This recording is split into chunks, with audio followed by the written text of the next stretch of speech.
Akhirnya guys, keluarga mata-mata kesayangan kita balik lagi nih buat ngehibur kita semua. Spy X Family Season 3. Episode satunya sudah tayang di tanggal 3 Oktober 2025 lalu. Nah, meskipun lambat, simak breakdown episode 1 ini di channel aku ya. Waku-waku.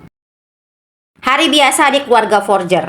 Lloyd Forger, seorang mata-mata, dan juga Yor, istri pura-puranya yang juga seorang pembunuh bayaran, mengantar anak pura-pura mereka, Anya Forger, yang seorang esper dan juga sekarang ditambah lagi anjingnya si Bondo, pergi jalan-jalan ke taman sambil makan es krim. Lloyd yang demi berhasilnya operasi Strix seperti biasa selalu berusaha menjadi ayah dan juga suami yang baik, termasuk belanjain ini dan itu buat anak dan istri palsunya.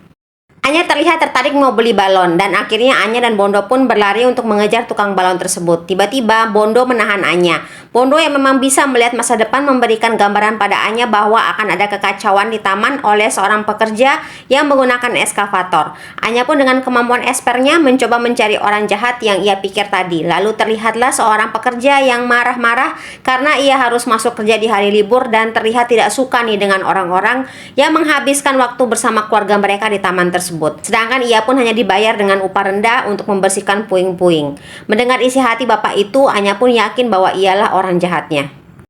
Lloyd dan Yor pun menghampiri Anya yang anehnya tidak jadi membeli balon. Anya berpikir keras bagaimana ia bisa menyelamatkan Hari tanpa ketahuan oleh ayah dan ibunya bahwa ia adalah seorang esper. Sedangkan Lloyd juga kebingungan melihat Anya yang tadi tiba-tiba tidak bersemangat lagi. Dengan jeniusnya, Anya bilang kalau ia ingin pulang untuk belajar agar ia bisa mendapatkan banyak stellar. Mendengar hal ini tentu saja Lloyd dan Yor pun bingung bukan main. Ini bukan tipikal Anya banget. Namun Lloyd mengira Anya serius dan tanpa curiga langsung menyanggupi permintaan Anya untuk pulang.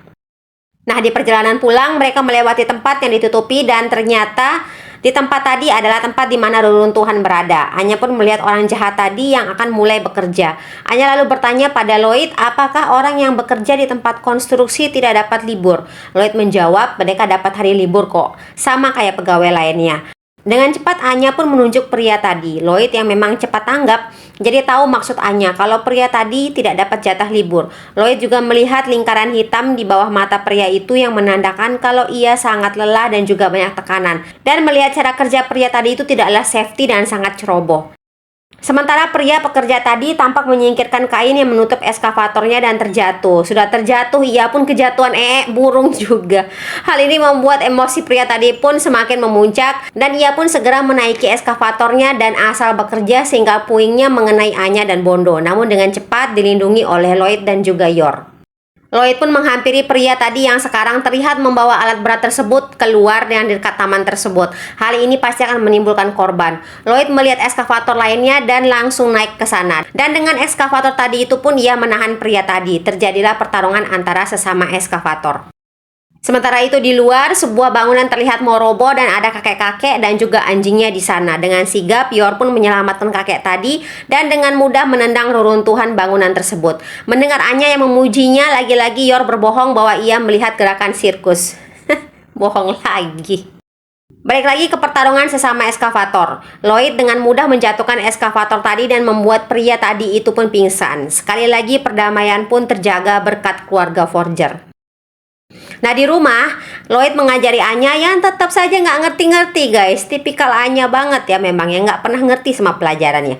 Nah, Anya pun protes kalau dia mau nonton anime nih. Namun Lloyd nggak mau tahu, soalnya Anya yang awalnya tadi mau belajar kan. Sementara Yor yang ada di dapur sepertinya mau menyiapkan Anya makanan. Anya dan Bondo pun langsung shock. Nah, sebagai informasi nih, Yor ini memang nggak bisa masak guys. Pokoknya masakan Yor itu lebih buruk daripada yang terburuk. Beralih ke markas Wise, Sylvia menyuruh Fiona untuk menangani misi yang mengharuskan Fiona untuk mencari ahli yang bisa memasukkan stempel negara untuk membuat izin ekspor palsu buah stroberi. Fiona lalu berkonsultasi dengan Lloyd soal misinya di kantornya, sebuah rumah sakit. Nah, ini juga merupakan penyamaran Lloyd sebagai psikiater dan juga Fiona sebagai perawat. Lloyd memberitahukan pada Fiona kalau ia tidak kenal dengan orang yang bisa buat stempel palsu, tapi dia kenal nih dengan orang yang pasti punya koneksi ke sana. Dan seperti biasa kita ngelihat Fiona itu kayak cewek dingin tanpa ekspresi, tapi diam-diam tuh dia bucin banget sama Lloyd. Fiona pun pergi ke tempat informan yang disarankan oleh Lloyd tadi. Untuk masuk ke tempat ruangan informan tadi, Fiona harus melewati berbagai rintangan yang tentu saja dengan mudah dilewatinya. Dan tebak siapa informannya? Yes, Frankie Franklin, laki-laki keribu yang selalu saja gagal dalam percintaan guys.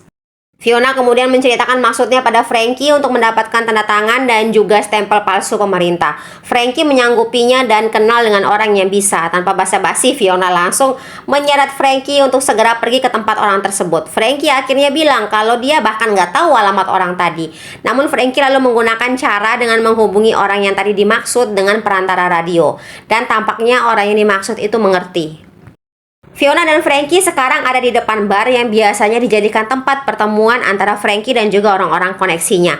Frankie memberitahu Fiona untuk jangan berharap bahwa orang tersebut akan datang, karena orang yang sedang mereka cari ini pun sedang diburu sama Badan Keamanan Negara.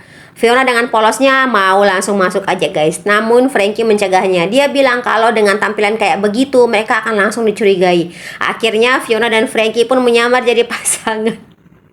Dan saking totalitasnya sampai-sampai pakai panggilan sayang. Frankie sih senang-senang aja guys. Namun Fionanya nggak, kesel banget dia sama cara yang seperti kayak gini itu. Fiona mengancam kalau Frankie berbuat hal ini dengan tujuan pribadi, maka ia akan menembak Frankie sampai mati. Frankie yang mendengar ancaman itu pun langsung bilang ia nggak punya maksud kayak gitu. Karena memang di sana itu klubnya banyak pasangan yang datang. Tapi sebenarnya Frankie juga punya tujuan pribadi guys, karena sekarang dia bisa pergi dong sama cewek dan masuk ke klub itu. Mereka berdua pun masuk ke klub tadi tapi ditahan oleh security karena memang yang bisa masuk ke klub itu hanya orang yang ada undangannya. Frankie yang memang punya koneksinya banyak langsung menyapa security tadi yang langsung kenal dengan Frankie tapi nggak menduga bahwa Frankie datang sama cewek. Nah, seperti yang kita duga nih, semua yang ada di dalam klub tadi terkejut karena Frankie datang sama cewek. Makin lama makin ngelunjak ini Frankie. Jadi dia ngenalin Fiona itu sebagai pacarnya kemana-mana dia pergi. Kacau nih Frankie, sampai-sampai Fiona itu marah banget. Emosi dong Fiona digituin. Ternyata orang yang mereka mau temui itu akhirnya datang. Fiona dan Frankie pun langsung menemui orang tersebut. Di saat Frankie maunya basa-basi, Fiona justru langsung to the point. Fiona mengeluarkan amplop berisi uang sebagai imbalan dan juga dokumen yang harus dibuat orang tersebut dalam waktu 5 hari. Melihat orderannya, orang tadi itu pun menolak karena tidak sesuai dengan bayarannya dan juga tenggat waktunya yang terlalu cepat. Dan ia pun beralasan bahwa ia sekarang sedang sibuk dengan klien barunya. Orang yang bernama Quill tadi itu pun keluar bar dan diikuti oleh Fiona dan juga Frankie. Nah, ternyata Quill ini juga diikuti oleh 2 orang dari Badan Keamanan Negara yang ternyata juga klien baru Quill tersebut. Sepertinya Quill ini dijebak guys oleh klien barunya yang ternyata laporin dia di orang Badan Keamanan Negara. Quill pun mencoba untuk kabur, namun di depannya ia sudah ditahan oleh orang lain dan kali ini dengan sigap Fiona pun menolong Quill. Fiona pun menawarkan lagi pada Quill untuk mengambil orderan dari Fiona karena ia sudah diselamatkan. Di depan mereka sudah ada 1 orang lagi, namun dengan cepat Fiona melumpuhkan orang tadi. Ternyata ada 1 orang lagi nih yang membawa senjata dan menembakkannya pada Fiona, namun Frankie dengan cepat melindungi Fiona. So sweet banget tuh Frankie ya. Sampai-sampai lengan Frankie itu ikut kegores dong. Dan ternyata percuma guys, Frankie itu ngelindungi Fiona. Ternyata Fiona udah duluan ngelempar pisau nih ke orang yang tadi itu. Asli sia-sia guys, nggak jadi deh mau so sweet sama cewek. Karena ternyata ceweknya lebih kuat nih daripada cowok yang mau ngelindungin dia. Mereka bertiga pun kabur. Fiona menyarankan mereka untuk bersembunyi di suatu tempat, namun Frankie memberitahukan kalau tempat yang Fiona sarankan penuh dengan informan berbahaya. Frankie pun menyarankan tempat lain yang lebih aman di bawah terowongan. Singkatnya beberapa hari kemudian Fiona bertemu lagi dengan Frankie di tokonya. Sepertinya barang pesanan Fiona sesuai misi sudah selesai dibuat dengan cepat namun harganya jadi 5 kali lipat dari harga awal. Frankie pun menduga kalau Fiona lah orang yang ternyata nih menghubungi orang-orang dari Badan Keamanan Negara untuk menakut-nakuti Quill sehingga ia mau menerima pesanan dari Fiona. Fiona tidak membantah namun menanyakan pada Frankie apa ia punya kenalan yang seorang ahli kunci atau orang yang bisa memasukkan barang antik karena sepertinya Fiona dan juga Frankie bakalan kerjasama lagi nih. Mendengar hal itu tentu saja Frankie nggak mau kerjasama lagi sama Fiona yang nggak ramah kayak gitu. Oke guys, episode 1 pun selesai. Gimana? Cocok nggak sih Fiona sama Frankie? Tulis komentar kalian di bawah.